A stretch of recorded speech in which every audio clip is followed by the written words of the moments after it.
நம்மளுடைய வாழ்க்கையில் பார்த்தீங்கன்னா எல்லா நிகழ்வு காலையில் எழுந்ததுலேருந்து உறங்க போகிற வரைக்கும் நம்மளுடைய வாழ்க்கையின் ஒரு பகுதியாக தான் இசை இருக்கிறதே தவிர அது உங்களுக்கு அறிந்த உண்மை. சின்ன குழந்தையோட பாருங்க ஆறாறு அப்படின்னு தாளாட்டுறதுக்குள்ள அந்த ஒளி வடிவம் அதுதான் அந்த குழந்தை தூங்க வைக்குது. அதே மாதிரி வீரத்துக்கு கலிங்கத்து பரணி ஒரு இசை வடிவில் பாடப்பட்டது. அதே மாதிரி அறிவுக்கு எந்தெந்த வகையில் இறைமாலையாக இருக்கட்டும், ஒரு மன அமைதிக்கான தியானமாக இருக்கட்டும், அந்த ஓம் அப்படின்னு ஒழிக்கக்கூடிய அந்த வார்த்தையினுடைய ஒளி அதிர்வுகள் அறிவியல் பூர்வமாக நிர்ணயிக்கப்பட்டிருக்கு. இது ஒரு நாளில் 2 நாளில் கண்டுபிடிச்ச அல்லது இது இருக்கக்கூடிய நல்ல விஷயத்த ஒரு காரணத்தை சொல்லி கொடுக்கக்கூடிய விஷயமே இல்லை. ஏன்னா இதெல்லாம் 2000 வருடத்துக்கும் மேற்பட்டது தமிழும் இசையும். இந்த தமிழும் இசையும்ல கூட திருக்குறளை இப்போ நீங்கள் எல்லாம் பார்த்தீங்கன்னா முன்னாடி இந்த 1975-80 ஒளியும் பார்க்கறதுக்கே முதல்ல டிவியை பார்க்கறதுக்காக நம்ம போய் இருந்த காலகட்டம் போய் இன்னைக்கு எங்கே திரும்பினாலும் பாட்டு, எந்த செல்ஃபோன்லாம் பாட்டு பார்க்கலாம் அப்படின்னு ஒரு இலகுவான சூழலை வந்ததுக்கு பிறகு இந்த பாட்டினுடைய நாட்டம் கொஞ்சம் குறைஞ்சுதான் போயிருக்கு. ஸோ அந்த வகையில் பார்த்தீங்கன்னாக்கா நம்ம இந்த நாரதகான சபா 75வது வருடத்தை வருங்காலத்தை பூர்த்தி செய்து அடுத்த ஆண்டு அதுவே ஒரு பேசுகிறப்பான விஷயம்.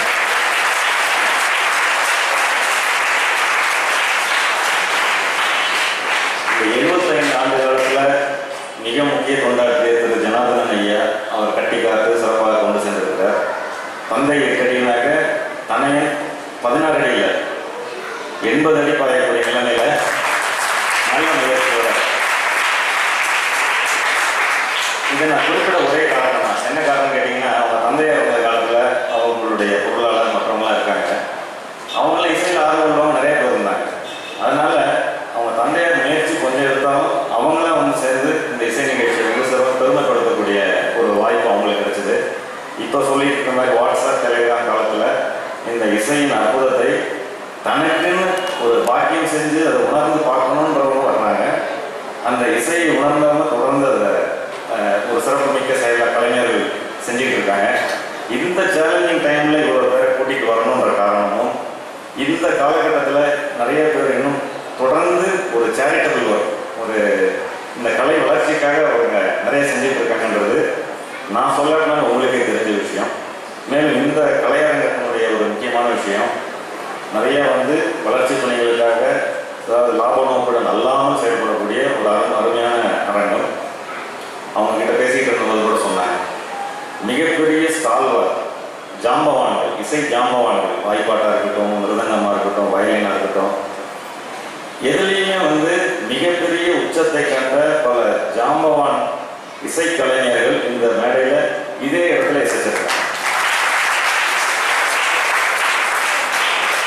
உண்மையிலே நீங்கள் இன்னைக்கு பார்க்கக்கூடிய, இன்னைக்கு போற்றக்கூடிய, படமாக பார்த்து வணங்கக்கூடிய இசைக்கலைஞர்களில் அத்தனை பேர் இங்கே வாசித்த மேடைகள். நீங்கள் இன்னைக்கு அதில் பகிர்ந்துக்கிறீங்க, உங்களுடைய செயல்பாட்டை இன்னைக்கு செய்கிறீங்கன்னா நீங்களும் அந்த லெஜெண்டில் ஒரு ஆளாக நீங்கள் சேர்றதுக்கான எலிஜிபிலிட்டியை வாங்கிட்டீங்கன்னு அர்த்தம்.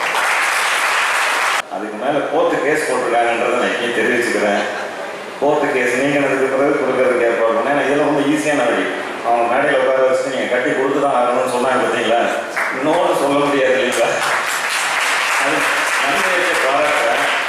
அந்த மாதிரி சொல்லாட்டாலும் கூட செய்ய வேண்டிய கடமையில் நான் இருக்கேன். அது நிர்வாக ரீதியான விஷயங்களை பார்த்துக்கொள்ள வேண்டியது என்னுடைய பொறுப்பு. நோக்கம் என்ன, ஒரு இசைப்பள்ளிக்கான இடம் தேவை, அதை நான் செஞ்சு கொடுக்கறதுக்கான முழு முயற்சியை கட்டாயம் செய்யணும் தொடர்ந்து.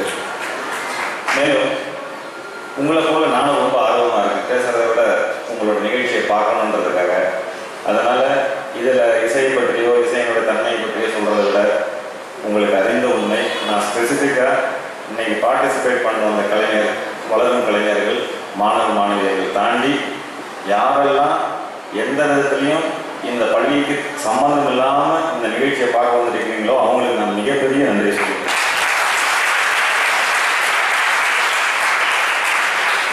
ஏன்னா ஒரு லைட்டர் சென்ஸில் சொன்ன வேறு வழியில் நாங்களாம் வந்திருக்கிறோம் அப்படின்னு, வேறு எந்த வழி இல்லாதனாலும் பரவாயில்ல, நாங்கள் இந்த இசை நிகழ்ச்சியை கேட்டுட்டு போகணும்னு வந்தவங்களுக்கு உண்மையிலே பாராட்டணும் அந்த உணர்வை.